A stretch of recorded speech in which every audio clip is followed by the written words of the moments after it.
Assalamualaikum warahmatullahi wabarakatuh. Perkenalkan, nama saya Anissa Nurfitriah, NIM 2018-1258, Prodi Sistem Informasi dari STIMIK BI Balikpapan. Di video ini saya akan menjelaskan tentang kasus cyber war hacker antara negara Rusia dan Estonia. Yang pertama, penyebab terjadinya perang cyber. Konflik ini berawal di tahun 2007 yang dipicu oleh pemindahan patung bronze Solider oleh pemerintahan Estonia dari pusat kota Tallinn ke pedesaan. Masyarakat Rusia menganggap pemindahan patung tersebut sebagai sebuah aksi diskriminasi terhadap mayoritas dan menganggap Estonia tidak menghargai jasa mereka. Merespon tindakan tersebut, masyarakat Rusia protes turun ke jalan di depan kedutaan Estonia pada tanggal 26 dan 27 April 2007. Peristiwa tersebut dikenal dengan nama Bronze Night. Kemudian serangan cyber dimulai pada tanggal 27 April 2007. Menyerang website Perdana Menteri Estonia, website Parlemen Estonia, website partai politik, Bank Handelsbank, dan media atau Post Times. Serangan ini melumpuhkan sistem pemerintahan Estonia selama kurang lebih dari 2 pekan. Yang kedua, bagaimana peperangan tersebut terjadi? Pada tanggal 27 April 2007, Estonia memutuskan untuk memindahkan monumen patung bronze Solider tentara Soviet dari pusat ibu kota Tallinn.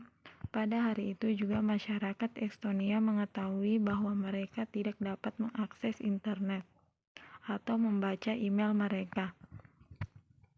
Selama hampir 3 minggu kehidupan internet negara telah terganggu. Seluruh administrasi negara lumpuh.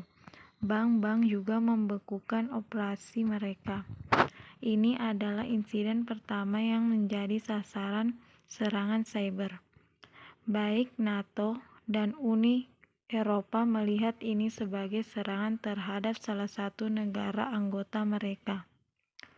Dan NATO bergegas mengencarkan spesialis IT untuk menganalisis masalah. 300 ahli IT terbaik Estonia bekerja siang dan malam untuk mempelajari serangan yang belum pernah terjadi sebelumnya. Meskipun serangan dunia maya tidak meninggalkan lubang-lubang bom di tanah, tetapi kerugian ekonomi itu nyata. Hanya dari satu institusi, Estonia Handelsbank, melaporkan bahwa kehilangan setidaknya 1 juta karena serangan itu. Serangan DDoS menutup komunikasi via email, mengganggu transaksi bisnis dan aktivitas ekonomi. Pemerintah Rusia juga membekukan sementara hubungan diplomatik dengan Estonia. Akses pengiriman bahan baku kedua negara terputus dan mengakibatkan terhambatnya kegiatan ekonomi. Pada tahun 2007, nominal US 1 juta merupakan jumlah yang sangat besar. Juga kerugian pribadi dari masyarakat Estonia yang selama 2 minggu tersebut terganggu aktivitasnya, terutama aktivitas ekonomi. Fasilitas m-banking untuk para pengusaha dan pelaku ekonomi tidak dapat diakses sama sekali. Juga kerusuhan yang terjadi selama 2 malam mengakibatkan 1 orang tewas, 153 orang terluka, dan 800 orang diamankan petugas. Kerugian akibat kerusakan fasilitas kota Tallinn dan juga pengerahan toko merupakan dampak dari kemarahan masyarakat Estonia akibat serangan cyber tersebut. Yang ketiga, siapa yang menang dan kalah? Tidak ada yang menang dan kalah karena sama-sama mengalami kerugian. Seperti negara Estonia pada tahun 2007, nominal US 1 juta merupakan jumlah yang sangat besar. juga kerugian pribadi dari masyarakat Estonia yang selama 2 minggu tersebut terganggu aktivitasnya, terutama aktivitas ekonomi. Fasilitas m-banking untuk para pengusaha dan pelaku ekonomi tidak dapat diakses sama sekali. Juga kerusakan yang terjadi selama 2 malam mengakibatkan 1 orang tewas, 153 orang terluka, dan 800 orang diamankan petugas.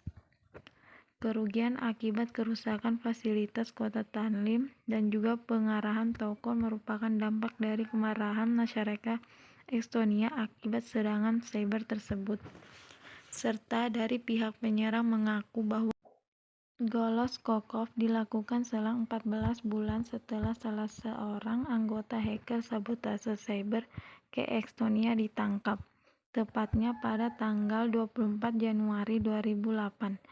Dmitry Gluskevich, seorang hacker beret tenis Rusia, dinyatakan bersalah karena berpartisipasi dalam serangan.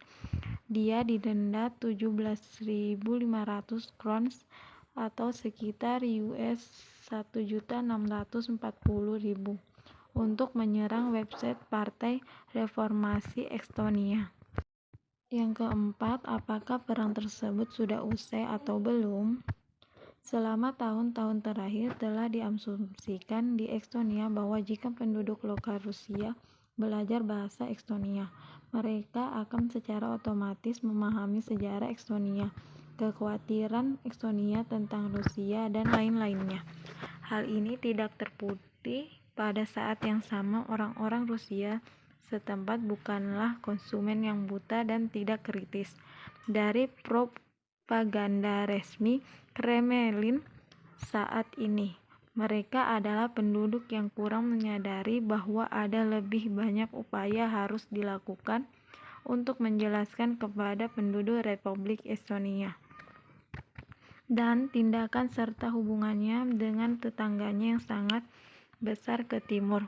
Hubungan Estonia dan Rusia saat ini telah kembali tenang dan sejuk dalam hubungan antara Estonia dan Rusia. Hubungan Estonia dengan Rusia serta seluruh hubungan darat dan Rusia akan tiba hanya setelah Rusia meninggalkan pengaturan politik semi-otoriternya saat ini demi demokrasi yang layak dengan segala hal yang biasanya ada seperti persaingan politik, supremasi hukum, media yang belum bebas, dan interpretasi sejarah yang didasarkan pada fakta daripada kebijaksanaan politik atau hubungan sejarah di masa lalu. Yang kelima, siapa saja yang terlibat antara cyber dalam peperangan tersebut? Menteri Luar Negeri Estonia, Urmas Paet, mengatakan bahwa Rusia terkait secara langsung dalam cyber sabotase tersebut.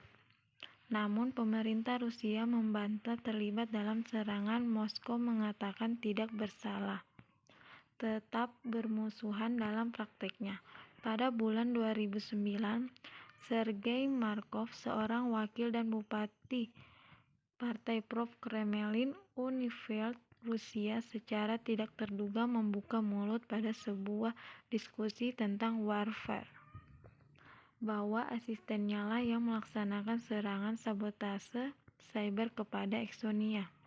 Dia adalah Konstantin Goloskokov, seorang aktivis anggota kelompok pemuda pro-Kremlin Nazi, menggunakan metode yang dikenal sebagai serangan distributed denial of service atau DDoS. Goloskokov mengatakan dia dan sekelompok temannya meretas jaringan internet Estonia secara efektif, melumpuhkan berbagai bagian sistem selama 3 minggu pada bulan April dan Mei 2007. Beberapa pengamat IT Estonia mengatakan bahwa Goloskokov setidaknya mendapatkan dukungan diam-diam dari Kremlin. Banyak fakta yang menunjukkan bahwa Goloskokov yang berbicara secara bebas tentang insiden tersebut. tanpa rasa takut akan penuntutan, karena menunjukkan serangan itu didukung oleh kekuatan yang lebih tinggi, ujar Vladimir Prilovsky, presiden dari Panorama Information and Research Center. Pengakuan Goloskokov dilakukan selang 14 bulan setelah salah seorang anggota hacker sabotase cyber ke Estonia ditangkap, tepatnya pada tanggal 24 Januari 2008. Dmitry Galuskevich, seorang hacker beretis Rusia, dinyatakan bersalah karena berpartisipasi dalam serangan. Dia didenda 17.500 kron, sekitar US 160 untuk menyerang website Partai Deformasi Estonia. Implikasi dari serangan sabotase cyber tersebut kepada negara Estonia adalah Estonia semakin meningkatkan sistem pertahanan cybernya. Beberapa lembaga pertahanan cyber didirikan pasca insiden di tahun 2007. Penyusunan kebijakan pertahanan cyber Estonia diwujudkan dengan pendirian lembaga-lembaga di antaranya Estonia Cyber Security Strategy, the NATO Cooperative Cyber Defense Center of Excellence, dan Cyber Defense League. Sekian dari video penjelasan saya. Wassalamualaikum warahmatullahi wabarakatuh. Terima kasih.